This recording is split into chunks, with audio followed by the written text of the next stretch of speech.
Donc, Madame la membre du gouvernement en charge de l'enseignement et du suivi de l'enseignement supérieur, Monsieur le membre du gouvernement en charge de la recherche et de la valorisation des ressources naturelles, Mesdames et Messieurs les élus et membres des collectivités, Madame la représentante du CESE, Monsieur le représentant de la ville de Nouméa, Monsieur le DTRT, Mesdames et Messieurs les représentants des organismes du CRESICA, Monsieur le directeur de l'incubateur, chères étudiantes et chers étudiants, chers collègues, mesdames et messieurs, bonjour donc à toutes et à tous et bienvenue à l'université pour cette 15e édition des doctoriales que j'ai le grand plaisir d'ouvrir ce matin.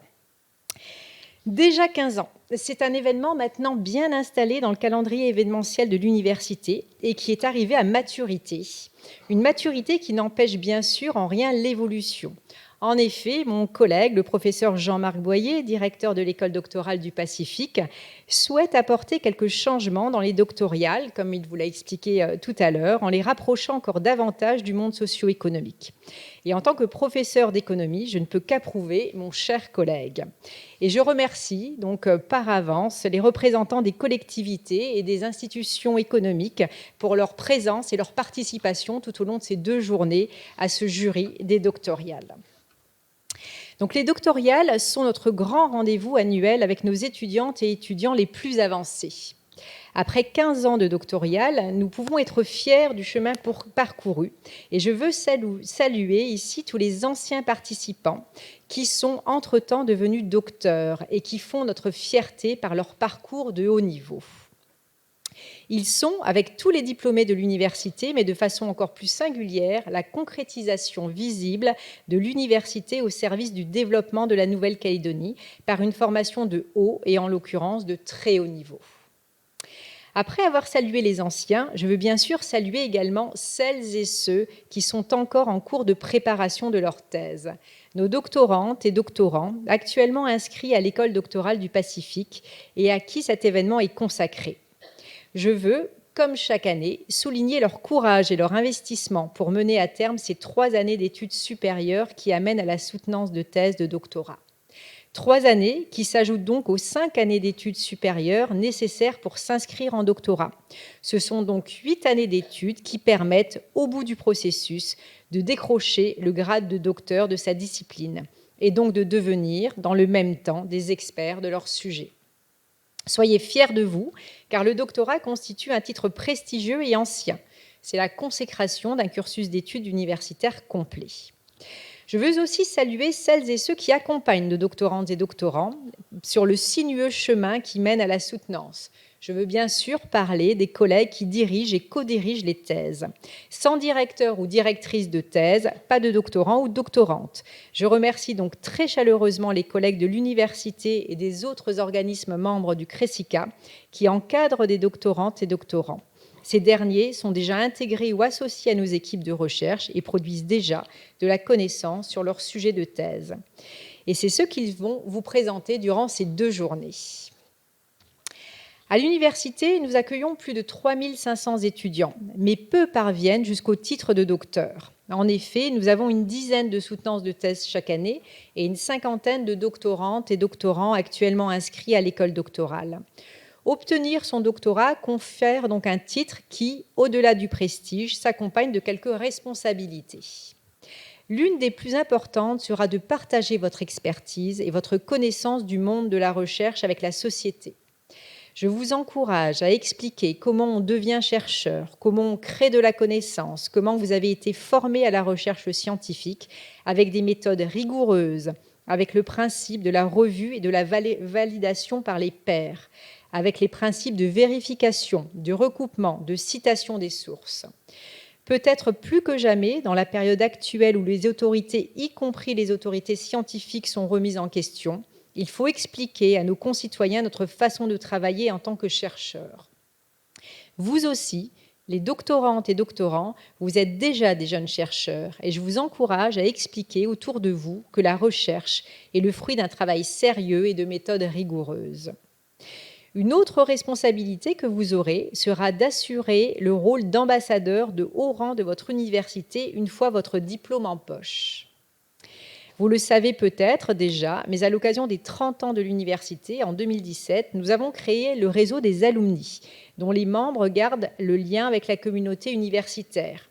Et je vous encourage à rejoindre ce réseau, pour vous, d'une part, mais également pour être en lien avec les plus jeunes, celles et ceux qui vous suivront et pour qui vous êtes incontestablement une ressource inspirante. Il y a quelques semaines, j'ai tracé devant le conseil d'administration de l'établissement les grandes lignes de l'évolution de l'université pour ces 7 prochaines années. Vous vous en doutez, la recherche a une place de choix dans les axes stratégiques qui s'articulent autour d'une idée force et de 5 ambitions. L'idée force qui sous-tend ces axes stratégiques, c'est notre volonté collective en tant qu'université de réhabiliter le goût de l'effort, du travail et de la réussite par le travail. Faisant partie des étudiants qui ont travaillé le plus dur et le plus longtemps, vous serez des artisans exemplaires de cette ambition pour la recherche. Et cette ambition pour la recherche, c'est de déployer une stratégie scientifique en réponse aux enjeux sociétaux de la Nouvelle-Calédonie et au-delà de la région. Cette ambition se déploie autour de 3 actions principales. Tout d'abord, accompagner la structuration du CRESICA et la transformation du site. Le CRESICA se positionne comme un laboratoire de la société de demain, sur les thèmes notamment de l'évolution institutionnelle, de la santé des populations, du changement climatique, de l'innovation. Les doctorantes et doctorants y participent naturellement. Ensuite, mettre en place une politique incitative au service des recherches menées dans nos unités, et ces modalités de financement devront répondre à des objectifs d'interdisciplinarité et d'internationalisation de notre recherche. Et enfin, rapprocher encore davantage la science de la société. C'est d'ailleurs justement ce que l'on fait à l'occasion de ces doctoriales, qui sont un événement ouvert au public, qui permet de diffuser la connaissance produite dans nos laboratoires. Lorsque je vois les titres et les résumés de vos travaux, chers doctorants, je ne peux que me réjouir et vous remercier de faire progresser les connaissances sur la Nouvelle-Calédonie, et cela dans de nombreux domaines. Comme je l'ai indiqué l'an dernier, les liens avec le monde socio-économique seront encore renforcés afin de favoriser l'innovation et le transfert des résultats de la recherche vers la production de valeur. Cette volonté trouve sa traduction dans ces doctoriales, dans l'existence d'un prix de la thèse offrant la meilleure perspective de valorisation. Les liens entre l'université et le monde économique se sont multipliés ces dernières années, avec notamment la création de la Fondation universitaire, de l'IUT, de l'IAE, du pôle Pépite pour l'entrepreneuriat étudiant, du club entreprise. Notre volonté est de décliner cette dynamique à l'école doctorale également. Pour terminer cette allocution d'ouverture de ces 15e doctoriales, je voudrais saluer et remercier tous les organismes de recherche implantés en Nouvelle-Calédonie et qui sont nos partenaires, non seulement au travers des travaux de recherche, mais également au travers de l'École doctorale du Pacifique et du consortium scientifique CRESICA, à savoir l'IRD, l'IFREMER, l'IAC, le CIRAD, l'Institut Pasteur, le BRGM, le CHT et le CNRS.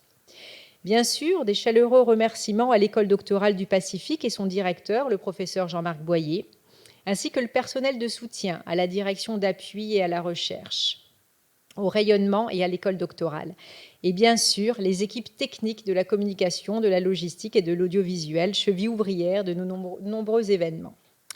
Et enfin, je souhaite remercier l'État pour les financements alloués à notre recherche, au travers notamment des contrats doctoraux, mais également les collectivités calédoniennes qui soutiennent les doctorants au travers des aides, bourses et prix d'encouragement. Ce soutien financier est nécessaire et indispensable pour que des recherches puissent être menées sur et au service de la Nouvelle-Calédonie. Je vous souhaite à toutes et à tous de très fructueuses doctoriales pour cette 15e édition et je vous remercie. Jean-Marc.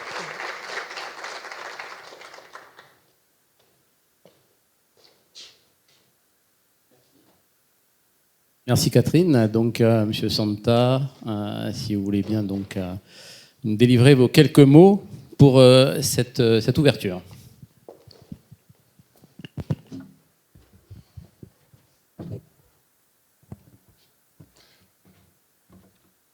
Madame la vice-présidente du gouvernement, chère Isabelle, Madame la conseillère de la province Sud, Madame la représentante de la province Nord, Madame la présidente de l'Université de la Nouvelle-Calédonie, Monsieur le président de l'école doctorale du Pacifique, Monsieur le délégué territorial à la recherche, Mesdames et Messieurs les responsables d'organismes de recherche, chères doctorantes, chers doctorants, Mesdames et Messieurs.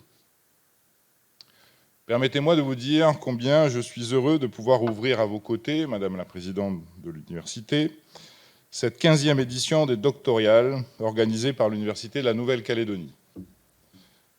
15 années de travaux innovants, de progrès scientifiques, techniques et humains qui illustrent la montée en compétences de notre territoire et en particulier de sa jeunesse. 15 années également de professionnalisation de la recherche en Nouvelle-Calédonie pour en arriver à une démarche mature, commune, qui implique l'ensemble des acteurs socio-économiques que je salue ici pour leur présence, leur soutien, leur intérêt pour les sujets de recherche qui vont être présentés. 15 années pour avancer sur le chemin de la connaissance et de son transfert vers une économie nouvelle, diversifiée, dynamisée par vos travaux, vos idées, vos rêves de progrès.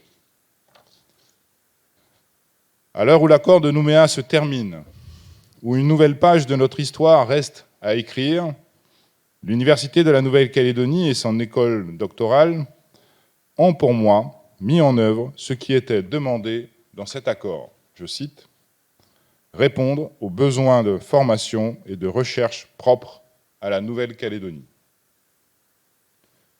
Bien sûr, rien n'est jamais terminé et tout peut s'améliorer encore.